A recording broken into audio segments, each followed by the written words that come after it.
Hey, what's up everyone? My name is techgeekjosh and I'm back again with a new video. And this time, it's about this LG Tribute Empire that I got on Letgo for only $20. So, with that being said, let's go ahead and get to the video.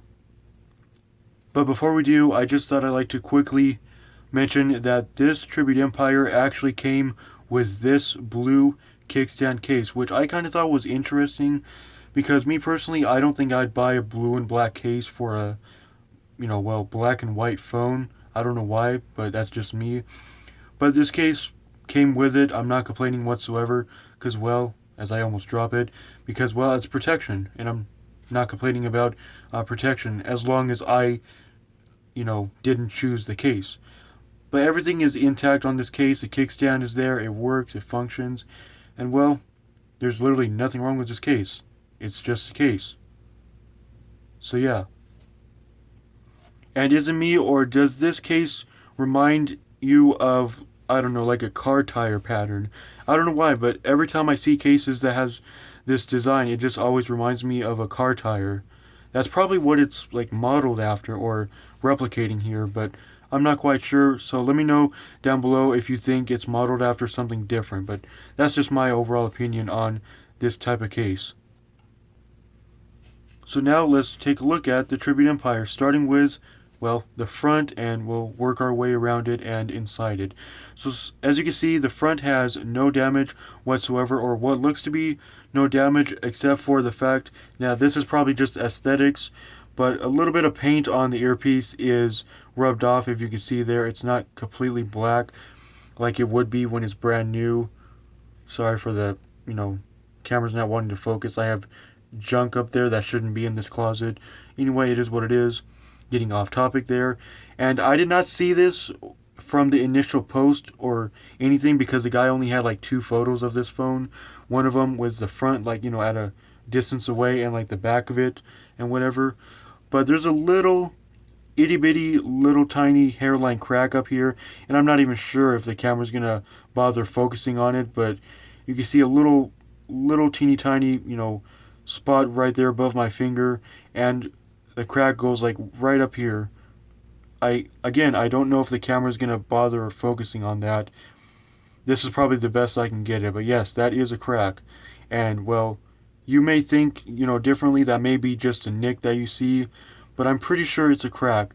And once again, I didn't see that until literally like 1 or 2 days after I got it, so there's that. And, well, let's quickly take a look at the sides. You can see here, left side, no damage whatsoever, everything intact. Bottom, a little bit of wear. Come on, camera, focus. A little bit of wear, but that's obviously nothing to complain about and or gripe over. Right side, again, no damage whatsoever. Top, no damage whatsoever. Now the back is a little bit interesting because the only damage on the back is this weird scratch. Have you ever seen a scratch that weird before? Probably not. It goes from basically right on top of the camera to all the way down to roughly, not quite in the middle of the back of the phone. I don't know how the heck this scratch happened, whether, car keys like ran over it at like a certain pressure or something, or maybe like a knife blade or something ran over it, or something of the sort was pressure, or what. I just haven't seen a scratch like that in just, a long time, if ever.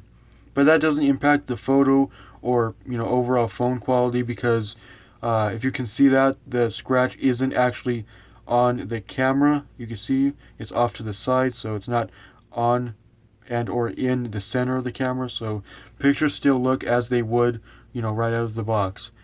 By the way, this phone doesn't have a fingerprint sensor. Just thought I'd throw that little, fact out there. Kind of had a brain spasm. But anyway, turning it on, as you can see, I've actually got to say that this is a rather surprisingly vivid and crisp display considering the price point of this phone, at the store, which you can get this phone at Walmart for only like $49 on Boost Mobile. I know that for sure. I'm not sure if Virgin Mobile is selling this one I feel like they may have sold it in the past, but I haven't seen it, but only for Boost Mobile. $49. And a little bit of the specs include Android 8.1.0 Oreo. I'm pretty sure, definitely Android 8. Has a 1.5 gigahertz octa-core processor, which is ever so slightly faster or clocked a little bit higher than some of the other phones that look exactly the same that I have in the collection. It has an 8 megapixel rear camera with a 5 megapixel front, and has the July 1st of this year security patch, but that's obviously on the system. But anyway, apart from that, this phone basically has no damage whatsoever. Everything works like a charm. Haven't had any issues whatsoever. No like screen burn or anything. Once again, I've got to say this is a surprisingly vibrant display. Of course, camera's not going to do it justice. This is not an actual unboxing or review or anything of that nature. Um, but yeah, this phone was not Google locked upon receiving it. And if I'm not mistaken, the guy, or the person I should say, I keep saying, you know, guy or whatever, I just should start saying person, told me upon walking up to me that he just got done factory resetting it before he handed it to me. And well, like I just said, it was not Google locked in any way. Even if it was Google locked, I'm pretty sure I would have been able to bypass it, like no problem. But anyway, I really don't have much else to say. Everything's been working great on this phone. I've had no problems whatsoever. You name it, it works on this phone, and in its entirety. So I'm kind of having speech problems lately. Just brain's not functioning correctly nowadays. Probably because I haven't done any videos in a while. But that's getting off topic. So yeah, there's literally nothing else to say about this $20 LG Tribute Empire. Oh, I'm pretty sure the regular price was $25. So, well, obviously $5 off. So I'm not complaining there. So anyway, that looks to be about it for this video. And with all that being said, I will catch everyone in the next one.